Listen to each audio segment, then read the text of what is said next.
দর্শক আসসালামু আলাইকুম। আসলে আজকে আমি গাজীপুর থেকে রওনা হচ্ছি আসলে কুড়িগ্রামের উদ্দেশ্যে। আপনারা সবাই জানেন আমি কুড়িগ্রাম ল কলেজে এলএলবি প্রথম বর্ষ পরীক্ষার্থী, প্রথম বর্ষে পড়ি।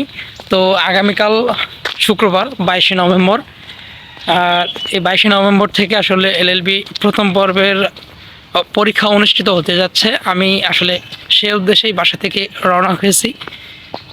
আমার এই চ্যানেলে যারা দর্শক রয়েছেন সবাই দোয়া করবেন, এবং যারা আমার ভিডিওগুলো প্রতিনিয়তই দেখেন তারা অবশ্যই দোয়া করবেন যেন এই পরীক্ষায় উত্তীর্ণ হতে পারি এবং দ্বিতীয় বর্ষে আবার ভর্তির সুযোগ পাই।